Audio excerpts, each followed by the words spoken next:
She laughed before the judge even sat down. Not joy, not nerves. That polished, practiced laugh people use when they think charm outruns truth. Her father didn't look at her. He kept both hands on a faded driver's cap, turning the brim one slow inch at a time like it could keep his heart steady. All rise. Shoes scuffed. A throat cleared. The judge entered without theatrics, which somehow made the room smaller, tighter, honest. She took her seat, eyes scanning once, reading the room the way a mechanic hears an engine and knows which belt is about to go. Be seated. The daughter planted her elbows on the defendant's podium. Shoulders cocked forward like a boxer who performs for the crowd. We can just skip this, she announced. He's confused. I have power of attorney. I handled everything. The judge didn't blink. Names for the record. Aisha Bashir, she said, chin lifting like the name itself was a credential. The judge turned to the plaintiff. And you? Bashir Ahmed, he said. His voice didn't crack. It just carried years. Retired driver. Mr. Ahmed, Ms. Bashir, here's how we work, the judge said, voice low and even. I ask, you answer. No monologues. If you talk over me or each other, you'll sit in silence. Understood? Aisha smirked. Understood, Mr. Ahmed? The judge asked, turning the lens gently. What brought you here? Bashir's fingers stilled on the cap. Letters, he said. From my pension. From a bank I don't use. And a call someone said I took a loan against my future disbursements. I didn't. Aisha let out a soft theatrical sigh. He forgets. He asked me to help. He can't keep track of emails. Ms. Bashir, the judge said without looking at her, you'll answer when asked. She turned back to Bashir. Did you authorize your daughter to open credit in your name? No, he said. Did you sign any forms on paper or electronically? No. Did you give her your social security number, pension login, or any security answers? Bashir shook his head. I don't know the answers myself half the time. The judge tapped her pen once. Ms. Bashir, you mentioned power of attorney. Produce it. Aisha reached into a sleek folder and placed a sheet on the rail with a flourish. The judge slid it toward her, scanned, and set it back down. This is a print from the internet template, the judge said. No notarization, no witnesses. It's not valid for finances. Aisha's mouth twitched. He signed it. Even if he did, the judge said evenly, it isn't worth the paper if it's not executed properly. And it's not signed? She paused. So let's try again. On what authority did you open lines of credit and request a pension advance? I didn't open. The judge lifted a palm. No rehearsed openers, facts. Aisha's jaw flexed. He told me to help handle bills. He was his mail. He was his passwords. I connected his utilities to my bundle to save him money. That's all. Mr. Ahmed, the judge said, how did you first realize there was an account you didn't open? I got a text, he said slowly, eyes narrowing to remember. A code, 4 numbers. I don't use codes. Then a call from the pension office asking to confirm my request. I said, what request? They said, you applied for an advance online. I hung up. I called my bank. They told me there's a new card, my name, not my number. He swallowed. I don't want to be here. But I don't want to be taken. Aisha snorted. He called my boss and embarrassed me. He gets confused and then blames me. The judge's gaze cut to her, steady as a laser. Ms. Bashir, if you speak out of turn again, you'll sit on your hands and listen to your own silence. Aisha's smirk evaporated just enough to show where it lived. The judge turned to the bailiff. The green folder. It landed with a soft administrative thud. She rested one hand on it the way a pilot rests a hand on the throttle calm power. This is an audit from the pension portal, she said. It includes IP addresses, device fingerprints, and 2-factor routes used for access. She lifted a page. Logins originated from 3 devices. One marked iPhone 13 Pro, Aisha's work, 1 MacBook. Rose gold, and 1 older Android labeled Bashir's. Nokia that never completed a login. She placed the page down so Aisha could see it without pretending she couldn't. Two-factor was sent to a phone ending in 77. Mr. Ahmed, is that your number? He shook his head. Mine ends in 04. The judge's eyes slid to Aisha. Yours? Aisha's lips formed a flat line. I manage his calls. That wasn't the question, the judge said, voice turning just 1 degree colder. Is that your number? Yes, she said finally. But he asked me to. We'll get to the ask, the judge said. Right now, we're building a timeline. Bashir drew a breath, then another, slow and deliberate. He looked not at his daughter, but a spot just past her shoulder, the safest place for Hope to sit without getting knocked over. I told her to help with the internet last year, he said. Bundles and passwords. Not with my pension. Not with loans. The judge nodded once. Ms. Bashir, when you added yourself as a trusted contact on your father's pension, did you inform him? Aisha leaned into the mic like it was a friend who would take her side. He gets overwhelmed by details. I simplify. By making choices he didn't know existed, the judge said. Understood.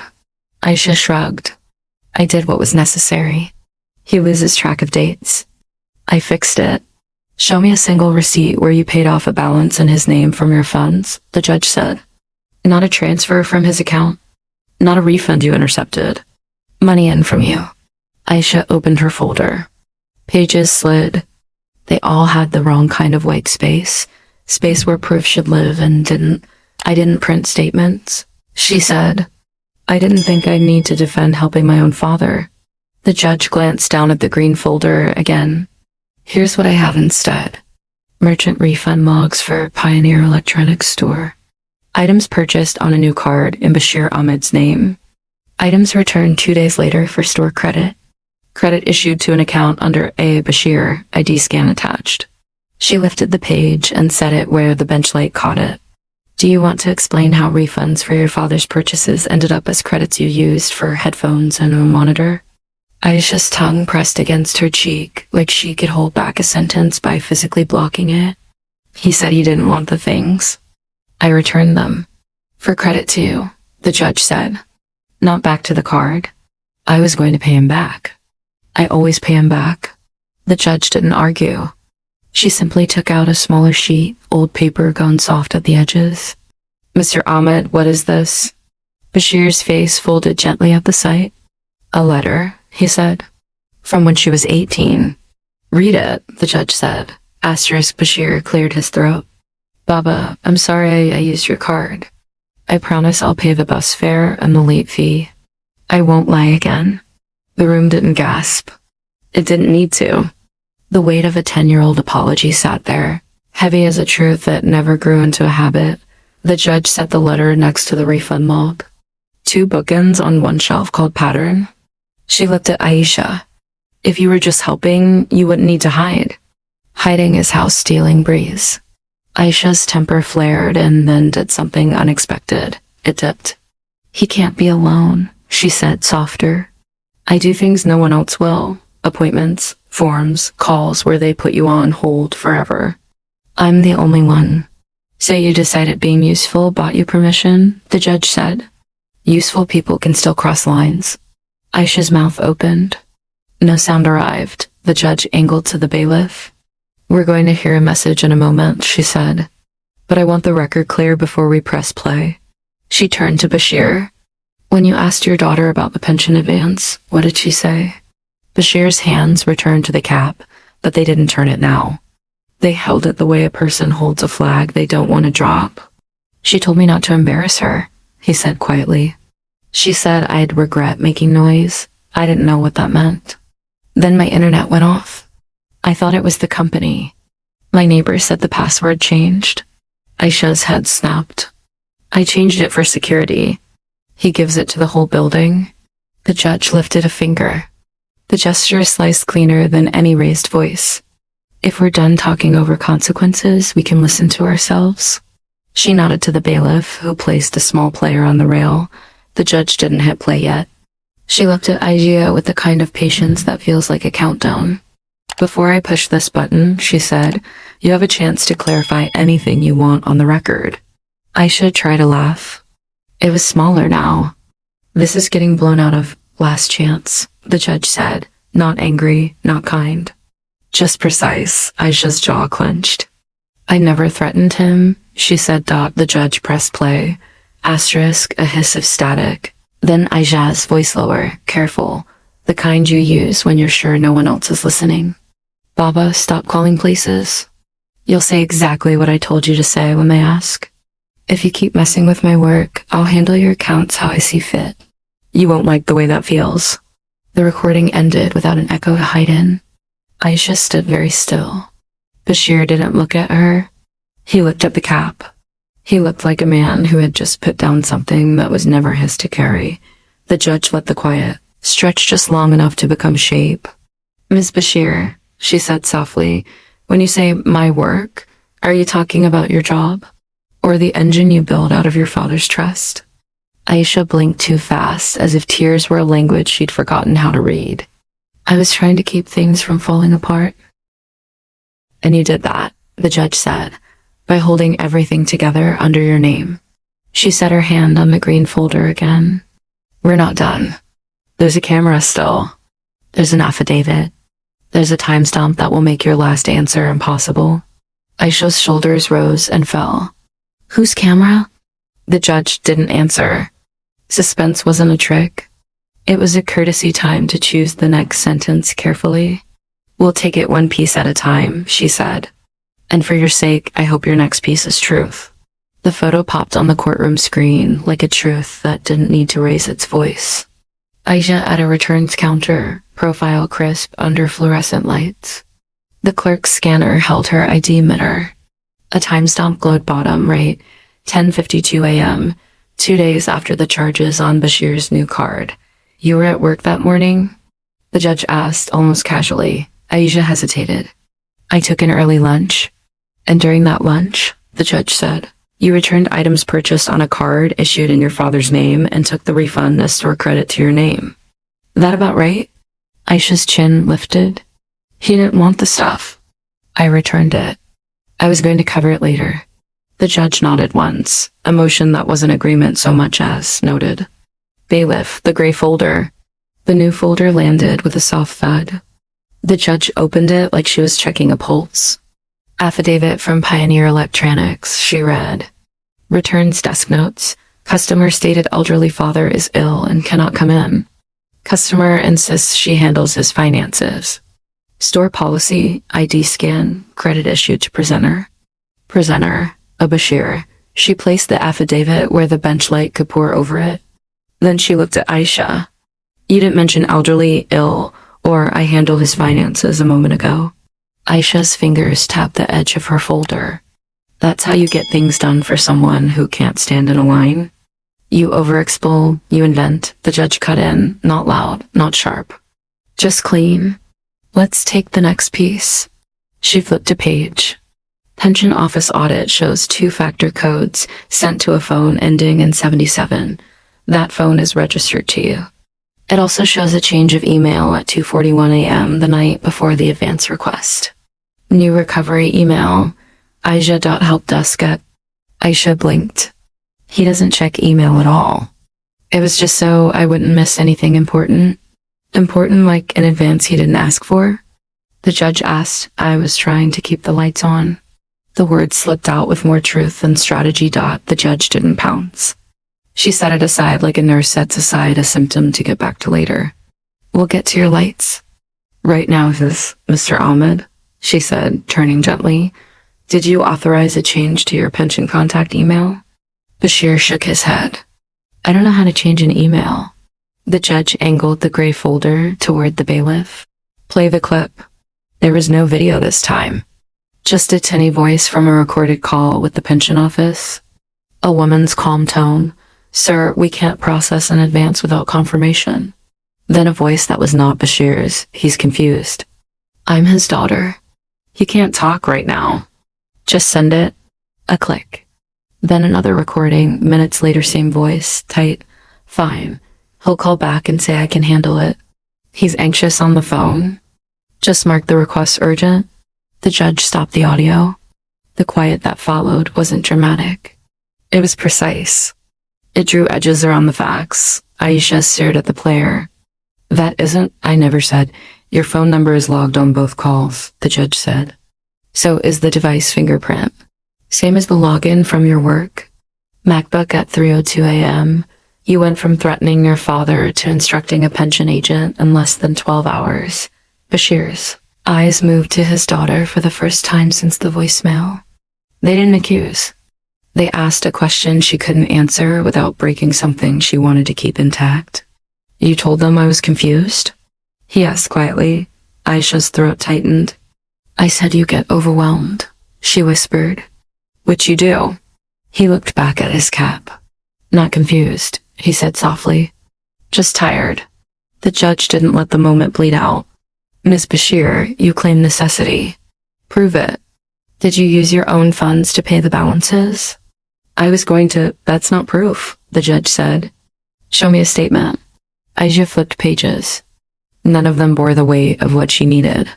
I didn't print everything. Then I'll print for you, the judge said. She lifted another document.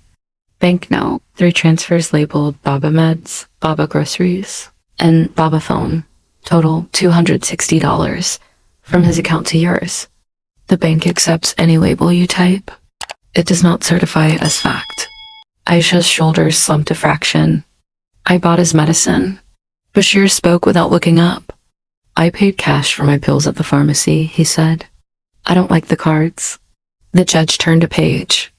We have one more element before we bring in a witness, she said. A change of address. The bailiff slid a USPS confirmation to the rail. Online COA filed for Mr. Bashir Ahmed last month 30-day forward to a P.O. box under A. Bashir, submitted at 2:47 a.m. She tilted her head. That 5-minute gap between your pension email change at 2:41 and this at 2:47 is the timestamp. I promised would make your last answers. Impossible. Aisha went still the way a person goes. Still when they can feel the ground telling the truth under their feet. He loses mail, she said small. You redirected it, the judge said, so you could be the only set of eyes on the trouble you were building. Aisha's facade wasn't shattered. It was leaking. He relies on me, she said, voice wobbling at the edges. So I made decisions. If I checked with him about every click, nothing would get done. Nothing would get done is the anthem of people who like steering, the judge said. You were not steering a crisis. You were steering a convenience. The judge lifted her chin toward the back. Let's bring in someone who doesn't care about the story either way. They care about process. The bailiff opened the side door. A woman in a slate blazer stepped in, neat badge, a calm that felt industrial. She took the stand, was sworn. State your name, the judge said. Priya Narang, she said. Fraud and Customer Protection, State Pension Administration. Ms. Narang, in neutral terms, what do your logs show? Priya looked down at a trim stack of papers. Login attempts to Mr. Ahmed's account from 3 devices. One failed repeatedly, an older Android. Likely Mr. Ahmed's. 2 succeeded, an iPhone registered to Aisha Bashir, and a MacBook Air from a corporate network that matches Ms. Bashir's employer's domain. 2-factor codes sent to a phone ending in 77, registered to Ms. Bashir. A new trusted email added at 2:41 a.m. Same IP as a USPS change of address filed 6 minutes later. Advance requested at 9:08 a.m. Confirmations attempted multiple times until our rep placed the account on hold pending in-person verification. Did Mr. Ahmed ever speak to your office? The judge asked. Yes, Priya said. He came to the branch with ID. He was oriented, appropriate, and confused about why an advance had been requested. We froze the request, flagged the account, and advised him to file a report. Thank you, the judge said. Any indication of a valid financial power of attorney on file? No, Priya said. We have no POA and would not accept the template shown earlier. Anything else in your notes we should know? Priya flipped one more page. A follow-up call from Ms. Bashir to our office after the hold, she said. She stated, quote, he gets like this sometimes. Can't you just override it? Rep declined. Aisha's jaw tightened. That's taken out of... No, Priya said evenly. We record calls. The judge nodded. You may step down. Thank you. Priya left without looking at either table. Ms. Bashir, the judge said, returning her gaze to the defendant, you've painted yourself as the only adult in the room. The logs say otherwise. The calls say otherwise. The mail forwarding says otherwise. And the returns desk says otherwise. She stacked the documents in an order that told the story without narration. The photo, the affidavit, the call log, the USPS confirmation, the audit. Aisha's eyes glossed, anger dissolving into something rawer and more dangerous. Shame's older sister, fear. You think I enjoyed any of this? She blurted. That I wanted to be on the phone at 3 a.m.? That I liked lying to people who call him sir and hang up on me because I'm not authorized? No, the judge said softly. I think you liked the control that came packaged with being useful. That's different. Aisha pressed her fingertips into the podium. I was drowning, she said. Rent went up. My car died. He was late with everything.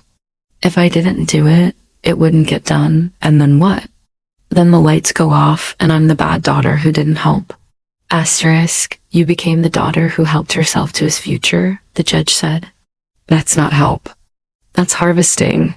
Bashir's breath hitched so slightly it might have been missed if the room hadn't been holding its own. Mr. Ahmed, the judge said, turning to him gently, did you ever tell your daughter she could say she was you? No, he said. I told her to help me with the internet. I told her I don't like the robot voices. I didn't tell her to be me. The judge took it in. We're moving toward consequences, she said, not unkind. But before we go there, there's one more voice we haven't heard. She nodded to the door again. The bailiff opened it. A man stepped in wearing a postal carrier's polo. He looked out of place like a mechanic dropped into a library, practical, necessary. He took the stand, was sworn, asterisk, name, the judge said. Carlos Vega, he answered. USP's route carrier.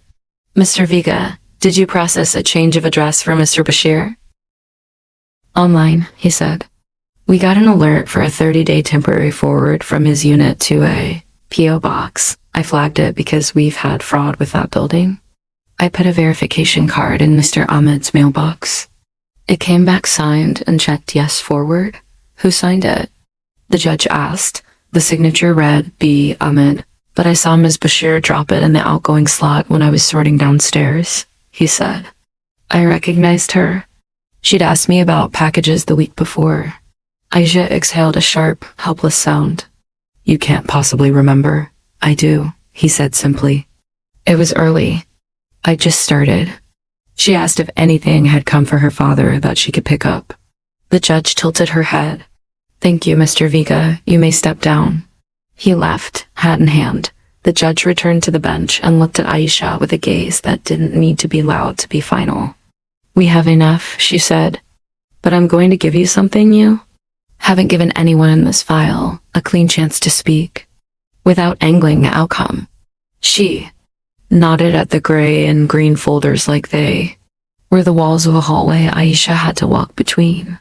Tell your father the sentence you haven't said since you were 18. Aisha's eyes flicked to the old letter on the bench. Her shoulders pulled in, not defensive, smaller. Baba, she said, voice shaking. I used your name because I was scared. I took control because that's easier than asking. I told myself it was help. It wasn't, I'm sorry. Bashir's fingertips stroked the cap's brim once, then stilled. He didn't look at her, but his voice did. Don't be sorry like a promise you write and forget, he said. Be sorry like a thing you don't do again. The judge nodded. We're heading there, she said. But we're not at the end of the hallway yet. She lifted one more document, then, almost an afterthought. This, she said, is a declined attempt to add a trusted contact named A. Bashir to Mr. Ahmed's pharmacy. Profile at 6:12 a.m. after the pension was put on hold. She set it down. Even after doors closed, you kept trying windows. Aisha closed her eyes. When she opened them, her voice was small and naked. What happens now? Now, the judge said, gathering the folders, we talk about money, access, and distance. And we decide whether the gray folder stays in this room or takes a walk across the street. She looked at Aisha, then at Bashir. Distance first, then dollars. The bailiff stepped forward with a pen and 2 forms. The judge didn't push them yet. She let the air settle like dust around a truth finally admitted. "We'll take this one level at a time," she said. "And Miss Bashir, if you're tempted to perform, remember, the microphones already did it for you." The judge's pen hovered over a form, then paused. "Not yet. Distance first, Miss Bashir," she said, voice steady. "We're going to separate your father's life from your reach. That begins now. Do you have any duplicate keys to Mr. Ahmed's apartment?" Aisha stared, then blinked. "I keep one in my bag," she said, as if announcing the weather. "Place it on the rail," the judge said. A small brass key clinked against the wood. The sound found everyone's nerves on the way down. "Any others?" the judge asked. Aisha hesitated, then reached into a side pocket of her folder and produced a thin, cheap copy. It rang brighter, uglier. "Bailiff," the judge said. "Collect. Clerk note. Defendant surrenders 2 keys. Order. Plaintiff to change locks within 48 hours. Costs tax to defendant." The bailiff bagged the keys. Bashir watched with an expression that wasn't triumph. It was something like clean air. "Next," the judge continued. "Cards. If you possess any debit or credit cards with Mr. Ahmed's name on them, even if you say you used them for him, put them on the rail." Aisha swallowed and slid a card forward. Then another. One bore his name. One was an authorized user card she hadn't mentioned. Both lay there like small, polite lies. "Bailiff. Bagged. Logged. You are now prohibited from possessing any card in his name, accessing any account, or contacting any institution on his behalf," the judge said. "No more calls as him. No more emails from help desk addresses. If a company needs to reach him, they will reach him. If he needs help, he will ask the clerk, the neighbor, or a legal service, not you. Understood?" Aisha nodded, stiff. "Say it aloud," the judge said. "I understand," Aisha said. Voice then dot, the judge turned to Bashir. "Mr. Ahmed will set up a credit freeze and fraud alerts before you leave. The clerk will walk you through it. You will choose a passphrase only you know. Do not give it to anyone, even if they say it's easier. If you forget, you will call the clerk, not your daughter." Bashir nodded. "Yes," the judge raised a hand. "We will handle deliveries too. You are to remove any bundling that puts his utilities under your control, Ms. Bashir. That means internet, phone, or anything else you decided to simplify. You will furnish proof to the clerk today that his accounts are unlinked and that he has full control. If there is an early termination fee, you will pay it. Not him." A faint flush crept under Aisha's cheeks. "Fine, not fine," the judge said softly. "Correct." She flipped the gray folder like a calendar page. "Now we talk dollars." Aisha straightened, bracing for impact. Bashir didn't move. "Here's what I have so far," the judge said. "Charges on a new card in his name, 1,740. Returns credited to you, 1,740. Used the same day for headphones, a monitor, and a chair. 2 months of increased bundled utility rates after your savings were undone, 120. Bank fees he incurred chasing. The 60 transport costs he paid to come to the pension office twice, 28. We are not counting imagined damage, but we are counting the identity restoration service he'll need, 220. We are counting the lock change, roughly 160. We'll finalize after we hear from one more witness." Aisha let out a breath she'd been holding for 3 pages. "Who else could possibly?" "The person who hands him his medicine," the judge said. "Bailiff." A woman in a white coat stepped in, hair pulled into a no-nonsense bun, lanyard clipped with colored tabs. She took the stand and was sworn. "Name," the judge said. "Maria Ortiz," she answered. "Pharmacist, Maple Street Pharmacy." "Ms. Ortiz," the judge said, "have you interacted with Mr. Ahmed and Ms. Bashir regarding his prescriptions?" "Yes," Maria said. "Mr. Ahmed pays cash. We've offered to set up auto refill.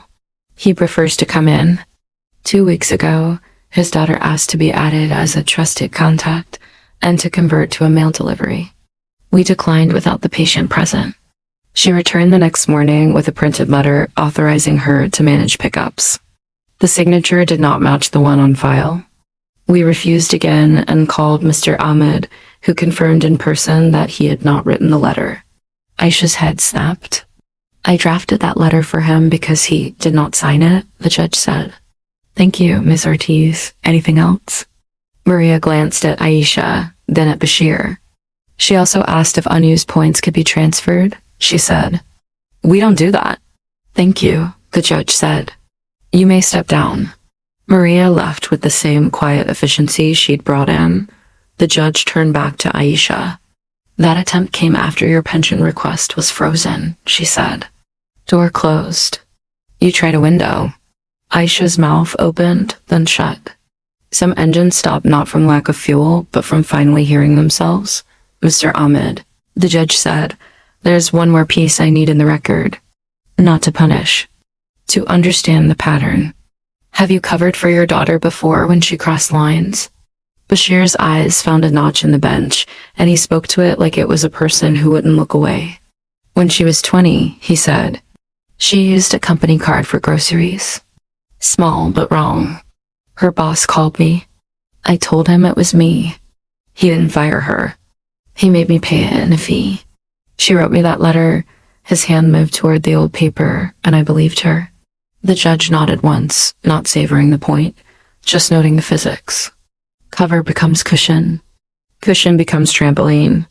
Today we stopped bouncing. Aisha made a small sound that could have been a laugh if it didn't hurt. You think I wanted this? She said, these hoops? These folders? I was trying to keep him safe. You were trying to keep him quiet, the judge corrected gently. Safety and silence are not the same. The bailiff slid a small clear bag to the bench. Inside, a laminated USPS box key. Aisha stiffened.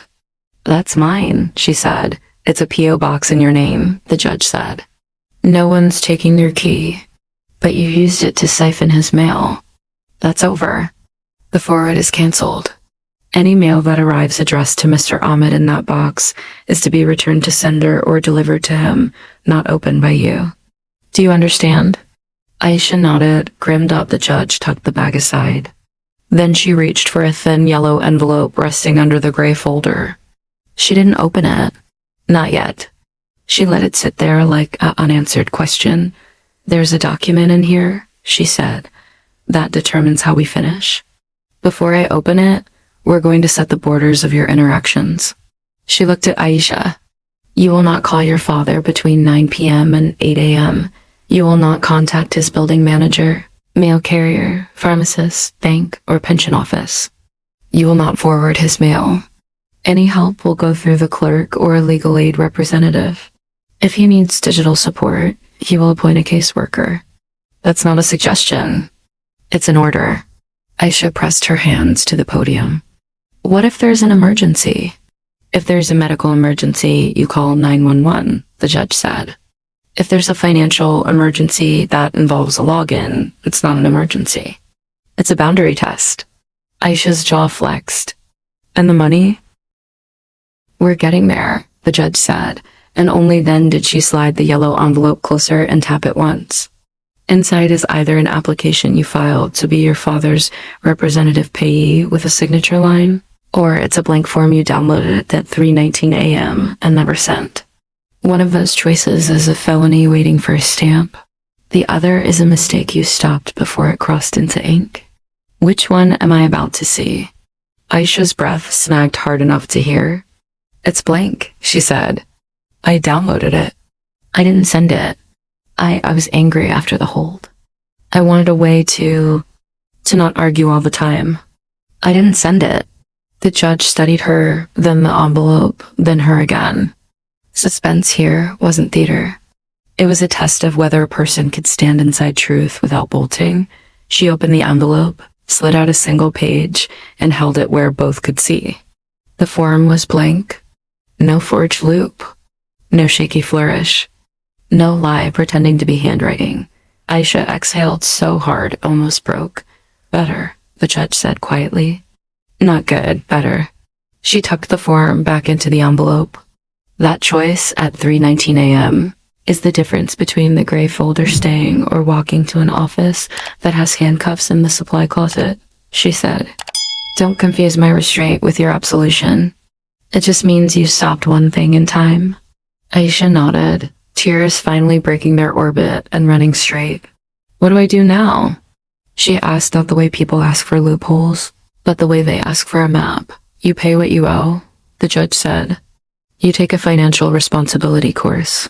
You take a boundaries class, yes? We have one, so the word help stops meaning control. You sign a non-contact order regarding institutions. You remove yourself from every account you glued your name to.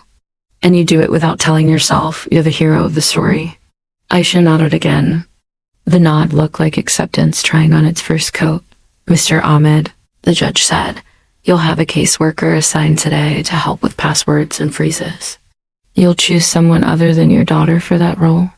If you wish to allow your daughter to bring you to appointments later, that can be revisited. Not today.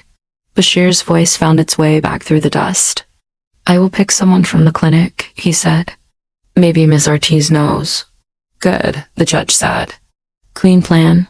She set her pen down at last. We're going to take a short recess, she said. During the break, the bailiff will collect a written acknowledgement from Miss Bashir, the returns, the call to the pension, the keys surrendered, the change of address, and the attempted pharmacy access. You will sign the institutional non-contact order. You will hand over any saved passwords or recovery emails tied to his accounts to the clerk in writing, and you will sign that you have no other backdoors. If you lie, it will be the last time you lie in a civil courtroom about this case. Aisha swallowed. I'll sign. And then, the judge added, you'll write a one-page apology addressed to the clerk's file. Not to him. You've written promises before and treated them like receipts. This one is a ledger. 3 lines, what you did, what you owe, what you will not do again. No poetry. Aisha almost smiled at the word. Okay. The judge glanced at Bashir. When we return, we'll finish the numbers and decide whether the gray folder takes a walk. She rose. Court in brief recess. As the room shifted into its quiet shuffle, Aisha stayed at the podium, hands flat, like she finally felt the difference between standing and leaning. Bashir looked at the old letter, then at the door. He didn't follow her. He followed the bailiff to the clerk's desk where forms waited, boring and specific. On the bench, the yellow envelope sat beside the gray folder, both heavier for having been opened and not opened. And somewhere behind them, a life waited to be lived without keys that didn't belong to you. Asterisk when the judge returned. The room clicked back into place like a seatbelt. All rise. Then, be seated. The bailiff handed up a slim stack. The judge skimmed without hurry, then looked up. Keys surrendered? Yes, Your Honor, the bailiff said. 2 bagged and log cards. 2, 1 primary card in Mr. Ahmed's name. 1 authorized user card. Both bagged. Non-contact order with institutions. The clerk nodded. Signed. Passwords and recovery emails. Written list provided. Defendant signed attestation. No other backdoor access. The judge set the papers down as if anchoring the room. Good. Now we separate access from habit. She turned to Aisha. You grew a life out of being useful. That doesn't buy you keys to someone else's door. We're done with shortcuts. Aisha nodded, that small. Awkward nod of a person learning the shape of no. Miss Bashir, the judge continued.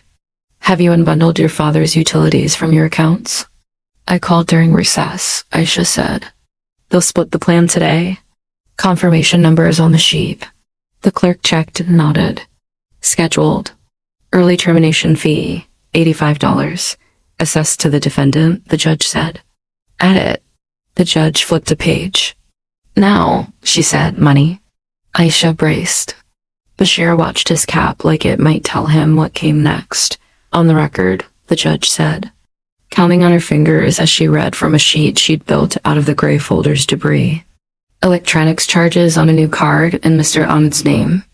$1,740. All returned for store credit to Bashir and immediately used for purchases. Shipped to Ms. Bashir, 2 months of higher utility bundling before unbundling. $120, bank fees associated with fraud holds. $60, transit costs to the pension office and back. Twice, $28. Identity restoration services for 1 year, $220. Lock change with 2 keys, estimated $160. Early termination fee. Utilities, $85. She paused, quick math humming behind her eyes. Subtotal, $2,413. Aisha swallowed. That's okay. It's not okay, the judge said, gently and precisely. It's accurate. We're not punishing with the calculator. We're measuring where the line was crossed. She made a note. We'll attach the exact lock change receipt when it's submitted. If it's lower, you pay lower. If higher, you pay higher. Aisha nodded, grateful for rules she could see. Miss Bashir, the judge said, voice turning even quieter. You wrote an apology to the file. Did you include 3 specifics? Aisha's face tilted toward the clerk's desk, where a single sheet in blue ink rested beside a staple remover. Yes, clerk holds it, the judge said. Mr. Ahmed may read it or not. It exists either way. Bashir didn't look at the page. I know how she writes, he said softly. I want to see how she stops. The judge let that sit, then gestured to the bailiff. He set a small portable player on the rail. Aisha flinched. Another recording? No, the judge said. Your father asked our clerk for a readback of your voicemail in this room. He declined. We're not playing it again to make a point. We're moving forward. Aisha's shoulders eased a fraction. Before we finalize, the judge said. 2 witnesses had forms for the record. She nodded to the side door. The building manager stepped in dark cardigan. Clipboard tucked to her chest like a shield. Sworn in, she spoke quietly. Name's Lena Sharif. I manage the unit. Miss Sharif, the judge said, what's your contact with these parties? Asterisk, Mr. Ahmed pays on time, Lena said. He brings checks in an envelope with a paper clip, Miss Bashir. Called me 3 times this month, asked to be a point of contact for maintenance emergencies. Asked for a copy of the building's master key so she could help him, and asked me to let a locksmith in one afternoon while he was out and confused. I declined all 3. Our policy is tenant present or written consent in person. Did she come by with a letter? The judge asked. Lena nodded. Printed. Signature didn't match our original lease signature. I told her no. Thank you, the judge said. Anything else? Lena glanced at Aisha. She also told me she'd talk to the rent board if we didn't cooperate. I took that as pressure. I documented it. Noted, the judge said. You may step down. Lena slipped out with relief, so quiet it barely had a sound. The judge turned to the gallery. Ms. Ortiz, she said, and the pharmacist stood again from the back pew. Quick clarification, the judge said. We have your note attempted mail delivery. Did Mr. Ahmed ever miss medication because of these changes? No, Maria said. He's consistent. He came in early when he heard his daughter tried to switch it. Good, the judge said. Thank you, Maria said. The judge returned to Aisha. You tried to widen your reach mail meds locks, she said. You didn't get what you wanted. You called other doors. That's not resourcefulness. That's pressure. Aisha didn't argue. The absence of argument said more than a paragraph could. Payment plan, the judge said, flipping to a clean form. Ms. Bashir, what can you pay today? She raised a hand before Aisha could reach for a wish. Not a promise. A number you can back up with receipts before you leave this building. Aisha exhaled. 400 today, she said. Then 150 every 2 weeks. The judge studied her, not to punish, to assess. That satisfies the balance in roughly 7 months if you are consistent, she said. Clerk schedule, $400 today, $150 bi-weekly starting 2 Fridays from now. Consent to wage garnishment if any payment is more than 7 days late. 1 grace week per year, non-cumulative. Asterisk, the clerk wrote, quick clean. You will enroll in the court's financial responsibility class within 30 days, the judge continued, and the boundaries workshop within 60. Proof of enrollment required at the 30-day review. You will not call, email, or message any institution regarding Mr. Ahmed. If he asks for help, you tell him to call the clerk. That's it. Aisha nodded. Yes. The judge's gaze moved to Bashir. Mr. Ahmed, you will sit with our caseworker after this hearing. You will set a passphrase none of your family knows. You will put fraud alerts on your credit and a credit freeze. You will change your mailbox habits, collect your mail daily, or ask Miss Sharif to hold for pickup if you're away. Do not leave a spare key under a plant. Give a key only to the caseworker or to a person the clerk approves. Bashir nodded like each instruction clicked into place inside him. Yes, good, the judge said. Now one more item. She picked up a thin, pale blue slip that had been tucked beneath the gray folder. The paper looked harmless, like most dangerous things do until you read them. This is a notice from Mr. Ahmed's bank, she said. Printed this morning. A login attempt at 5:41 a.m. from an unfamiliar browser flagged a device not recognized. It failed. A recovery email on the account was already removed by the clerk before the attempt. Ms. Bashir, do you want to say something about that? Aisha's eyes widened. I was here. And yet someone tried, the judge said. Could be an automated sweep after we change settings. Could be a browser refresh. Could be a habit dying slowly. She set the slip down. I'm not attaching motive to metadata today. I am attaching a warning. Aisha swallowed. Understood. Say the sentence, the judge said, almost kindly. I don't get to be his access point, Aisha said. Not anymore. Better, the judge said. Now we decide whether the gray folder walks. The room pulled tighter. Even the air leaned in. Here's what's in it, the judge said. Not theatrical, just orderly.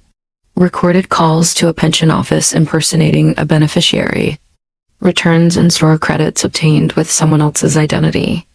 A change of address submitted without consent. Attempted pharmacy access with a drafted letter.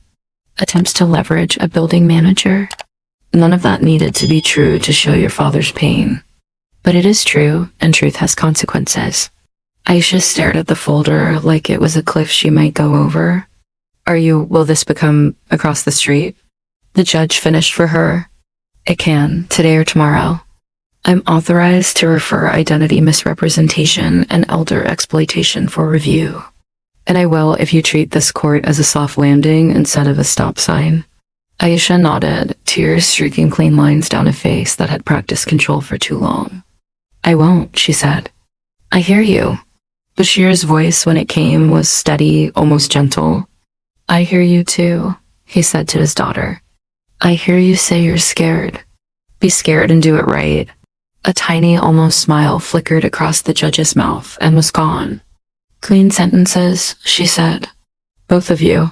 She picked up the gray folder and rested it flat on the bench. She didn't move it. She didn't let it go. One more truth for the record, the judge said, softer. Ms. Bashir, you did not forge the representative payee form. You stopped before you put ink where it didn't belong. That matters. It is why I am keeping this folder in my hand instead of handing it off. She tapped it once, a quiet metronome. 90 days. You meet every term payments, classes, no contact with institutions, no keys, no emails. I keep it here. You so much as jiggle the old habits, it walks. Aisha nodded. Yes, Mr. Ahmed, the judge said. You owe your daughter something too. Aisha looked up, startled. The truth of your boundaries, the judge said. No spare keys in potted plants. No, just help me when you feel tired. Ask a caseworker. If you feel small on the phone, come here. You are not alone in a bureaucracy. Bashir nodded, and something in his shoulders unwound a notch. The judge glanced at the clerk. We'll finalize in a moment, she said. But before I read the order, I want 2 sentences on the record from each of you. Verbs, not wishes. She nodded at Aisha first. I will pay $400 today and $150 every 2 weeks until $2,413 is paid. Aisha said, voice clear. I will remove myself from his accounts and stop contacting his institutions. I will take the classes, Mr. Ahmed. I will change my locks and set my passphrase, he said. I will not give my passwords or keys to my daughter. I will ask the caseworker when I don't understand. The judge nodded, satisfied enough to keep going. All right, she said. Then here's what happens next. She stopped. The bailiff had stepped forward with a small, sealed envelope the color of wet clay. From who? The judge asked. A chair at Miss Bashir's employer, the bailiff said. They faxed this during recess. It's a device's acknowledgement. Aisha's face froze. The judge held up a hand. We're not deterring into your job. That's not why we're here. But understand, when you use work equipment to do what you did, you don't just set your father's life on fire. You light matches in rooms that are not yours. She returned the envelope to the bailiff, unopened. We stay in our lane, she said. For now. She looked back at the parties. I'm ready to read the order, she said. But one last thing, because I don't like surprises, and neither should you. There's a second review in 30 days. Bring proof of class enrollment and 2 on-time payments. If you walk in here with excuses, this folder walks out with me. Aisha nodded hard, like a promise locking into bone. Bashir folded his cap once, carefully, as if putting away a habit. The judge lifted her pen. Order to follow, she said, and the click of the cap coming off sounded like a latch giving way. Outside the windows, a mail truck rolled by. Inside, a daughter who had used doors that weren't hers learned how many actually locked from the inside. And a father who thought he had to be small to be safe felt the room make shape around him instead. Asterisk, the order didn't slam. It landed piece by piece until there was nowhere left for Wiggle to hide. I'll rise, then be seated. The judge's pen hovered, then moved. Here's the judgment, she said, voice clean as a cut. Judgment for the plaintiff in the amount of $2,413, plus filing fee. Payment schedule as set. $400 today, then $150 every 2 weeks until paid. Consent to wage garnishment is signed. 1 7-day grace period per year, not cumulative. Defendant to pay identity restoration services for 1 year. Defendant to reimburse lock change upon receipt estimated $160. Early termination fee for utilities, $85, tax to defendant. Aisha's shoulders rose, then steadied. Bashir's hands folded over the cap like the brim finally fit. Asterisk, access, the judge continued. Defendant has surrendered keys and cards. Stay away from plaintiff's accounts, institutions, and mail.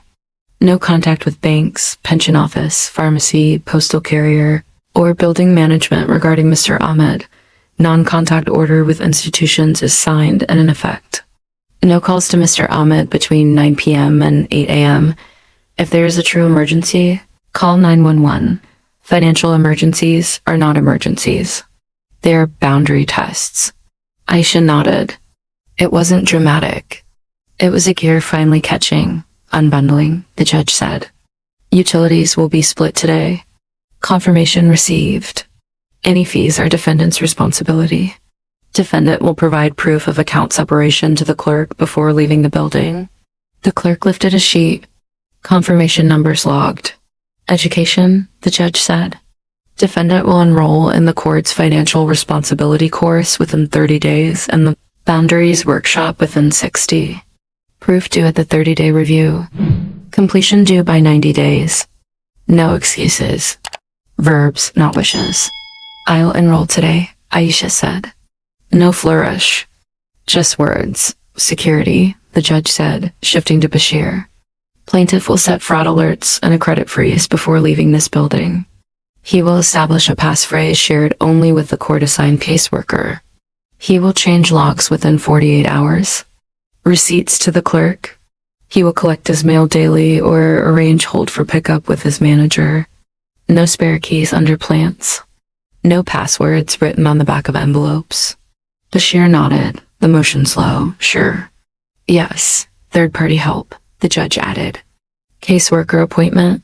Immediately following this hearing, Ms. Ortiz has agreed to coordinate with the caseworker for pharmacy verification if the plaintiff wishes. Ms. Sharif will be the only building.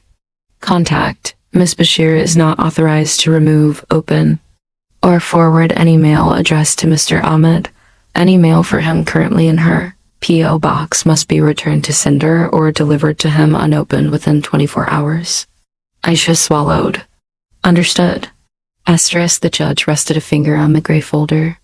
The room leaned again, the way metal leans toward a magnet.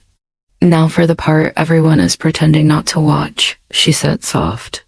This folder. I am not sending it across the street today. I am holding it here for 90 days. Her finger tapped once. You will make every payment on time. You will complete both classes. You will not contact any institution. You will not try the old doors to see if they've been left unlatched.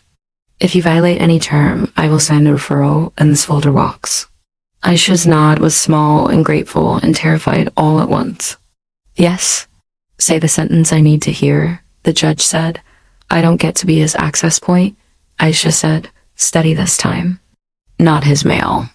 Not his money. Not his passwords. Good, the judge said. Clean sentence. She turned to Bashir. And yours? I will ask the caseworker when I don't understand, he said. I will not give keys or passwords to my daughter. I will not be small on the phone. If I can't do it, I will come here. The judge allowed herself the smallest flicker of approval. Better. The bailiff stepped forward with a simple white envelope. Aisha counted out 400 in cash and a receipt slid back. Ordinary. That was the point. One more thing, the judge said, and the room braced because those words always carry weight. Contact between father and daughter. This order doesn't ban conversation. It bans control. If you want to rebuild, do it in daylight. No money talk. No passwords. Meet in the clinic lobby with the caseworker nearby. If voices rise, you leave. Rebuilding isn't a speech. It's boring. It looks like showing up on time and doing exactly what you said. Aisha's eyes shone. I can do boring, she said softly. Good, the judge replied. Boring saves lives. The clerk lifted a slender blue sheet. Apology letter is on file, she said. The judge looked at Bashir. Do you want it read into the record? Bashir shook his head. No, he said. Let the paper carry it. I want to feel the silence where the excuses used to be. The judge inclined her head. Wise, she glanced at the building manager.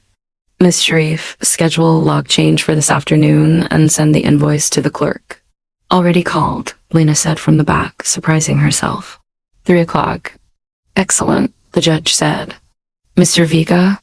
She didn't call him back to the stand. She just nodded his direction. The mail carrier lifted a hand from the gallery. Forward is cancelled, he said. I'll hold anything misdirected. The judge returned her attention to the 2 people at the center of the room. I'm going to say this once, she said. Miss Bashir, your HR fax stays outside this case unless your employer calls this court. But understand what it told you. When you use work devices to do personal damage, you widen the crater. Consider that crater closed if you keep your promises. She let the sentence stand, not as a threat, as a map. Aisha nodded. Final conditions, the judge said. Compliance review in 30 days. Bring proof of 2 on-time payments and enrollment in the financial course. 90-day review for completion of both classes and ongoing compliance. If at any point the plaintiff feels pressured, he will call the clerk. If at any point Miss Bashir feels tempted, she will call the class hotline, not her father. We are done auditioning old habits. Bashir breathed out. It wasn't relief. It was spaced up. The judge lifted the gavel, then paused. Mr. Ahmed, she said, do you want to say anything to the record before I close? Bashir thought a moment, then looked at the cap in his hands like it contained a line he'd been trying to remember for years. I'm not confused, he said, voice clear. Just tired. Today I stopped being tired. Aisha turned to him, face open, no makeup of charm. Baba, I will pay. I will stop. I will be boring, she said. If I fail, she carry that folder. The judge's mouth twitched into something that wasn't a smile so much as respect. Clean sentences, she said again. Good. The gavel fell once. It didn't roar. It settled. Court moved like a machine that had missed no tune-up. The bailiff guided Aisha to the clerk's desk to set up automatic payments. The clerk scheduled her class enrollment while she was still standing there, a date blinking on the screen with all the drama of a calendar, which is to say, none. Lena texted the locksmith. Carlos checked his afternoon route. Ms. Ortiz handed a pamphlet to the caseworker. Medication verification protocol. Bashir stood slowly. The cap went back on his head, brim straight. He didn't look toward the door to see if Aisha would follow.